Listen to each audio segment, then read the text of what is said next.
Active transport हमारे पास बेटा next topic है। ठीक है, तो ट्रांसपोर्ट हम पहले भी पढ़ चुके हैं। हमारे पास ट्रांसपोर्ट की दो टाइप्स थी, एक हमने इससे पहले पढ़ा था पैसिव ट्रांसपोर्ट, और अब हमारे पास ये एक्टिव ट्रांसपोर्ट आ रही है। दोनों के अंदर फ़र्क क्या है मेरे बेटा? यहाँ पे ना कंसंट्रेशन ग्रेडियंट होता है बेटा। मैं आप लोगों को बना के दिखाता हूँ। ये देखिए, फॉर एग्जांपल ये मेरे पास है पॉइंट ए है, ठीक है, और ये वाला मेरे पास फ़र्ज़ कर ले पॉइंट बी है। तो मैं कह रहा हूँ ये जो पॉइंट ए है यहाँ पे कंसंट्रेशन ज़्यादा है। कोई मालिक्यूल है, गैस के मालिक्यूल या कोई और है, यहाँ पे मालिक्यूल की कंसंट्रेशन ज़्यादा है पॉइंट ए के ऊपर, जबकि पॉइंट बी के ऊपर कंसंट्रेशन क्या है, कम है। ठीक है, मालिक्यूल की पॉइंट बी के ऊपर कंसंट्रेशन कम, आपको पता चल रहा है, नज़र भी आ रहा है। ठीक है, तो होगा क्या कि जब मॉलिक्यूल अपनी ज़्यादा कंसंट्रेशन से, ये देखें ए पे मॉलिक्यूल की ज़्यादा कंसंट्रेशन है, तो ए से जब मॉलिक्यूल आएंगे ना बी की तरफ आएंगे, जब मॉलिक्यूल ए से बी की तरफ आएंगे, तो ये जो ना ये जो मूवमेंट हो रही है, ये अलोंग द कंसंट्रेशन ग्रेडियंट हो रही है। ठीक है, यानी कि ज़्यादा कंसंट्रेशन से कम कंसंट्रेशन की तरफ ये वाली मूवमेंट हो रही है मॉलिक्यूल की। तो ये वाली जो है ना, इसे आप सिंपल कहोगे ये डिफ्यूजन है, या आप लोगों ने फैसिलिटेटेड डिफ्यूजन पढ़ा हुआ है, या ये फैसिलिटेटेड डिफ्यूजन है।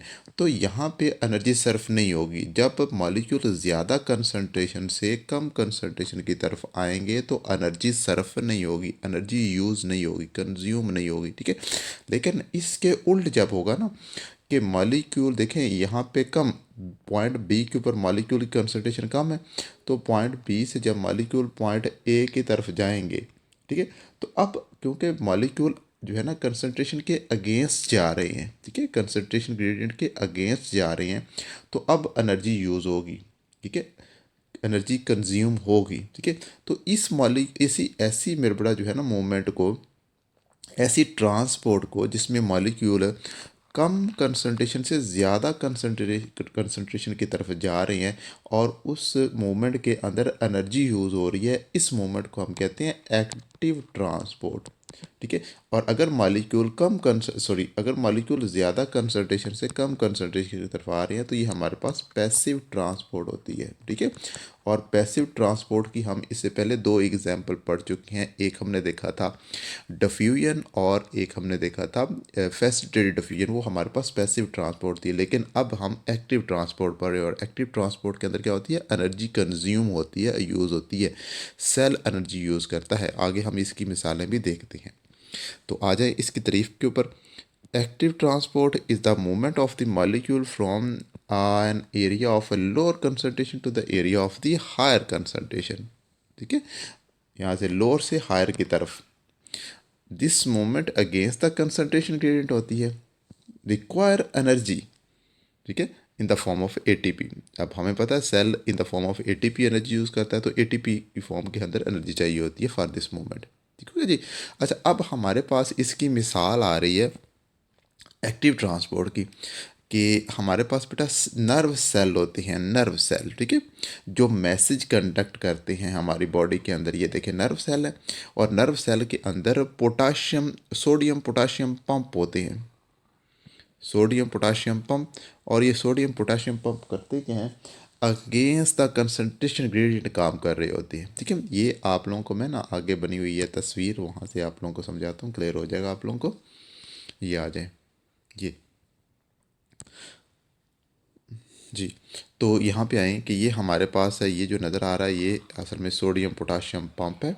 करता क्या है, ये हमारी ना नर्व सेल की सेल मेम्ब्रेन के अंदर ये पंप होते हैं, और नर्व को कंडक्ट करने के लिए, मैसेज को आपकी बॉडी के एक हिस्से से दूसरी हिस्से तक पहुंचाने के लिए, ये जो है ना एक सोडियम आयन और पोटाशियम आयन, इन दोनों आयन का बहुत अहम किरदार होता है हमारी बॉडी के अंदर, और ये दोनों आयन हमारी बॉडी के अंदर मौजूद होते हैं। ठीक है, अच्छा, अब ये जो है ना होता क्या है, नॉर्मली ये सेल मेम्ब्रेन, हमें एक सेल नज़र आ रहा है, सेल का ये वाला जो है ना, ये वाला आउटर पार्ट है, और ये वाला सेल का इनर पार्ट है, और ये हमें नज़र आ रही है सेल मेम्ब्रेन है।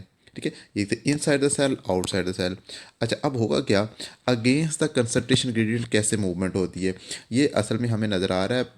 सोडियम पोटाशियम पंप करता क्या है कि हमारी नॉर्मल, जब सेल जो है ना, हमारा नर्व सेल मैसेज कंडक्ट नहीं कर रहा, रेस्टिंग स्टेज के अंदर, रेस्टिंग हालत के अंदर है, तो उस वक्त क्या होता है कि ये जो सोडियम पोटाशियम पंप है ये हमारी बॉडी हमारे सेल के सोडियम को निकाल के बाहर रख देते हैं, सेल से बाहर निकालती हैं।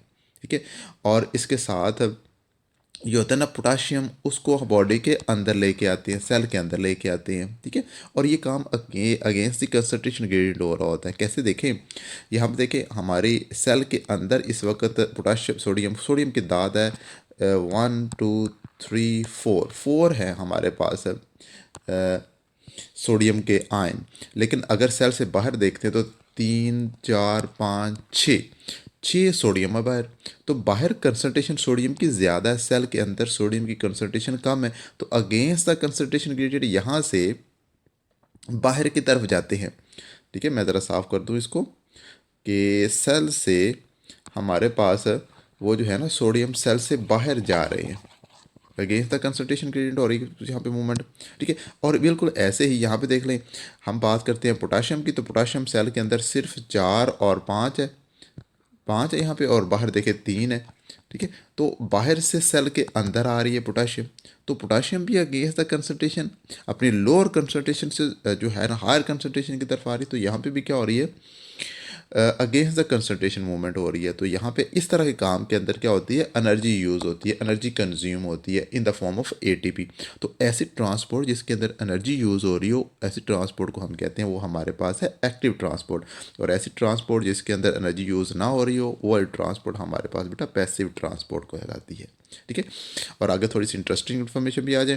कह रही है in diffusion and filtration the only small molecule can pass across the membrane which process would move the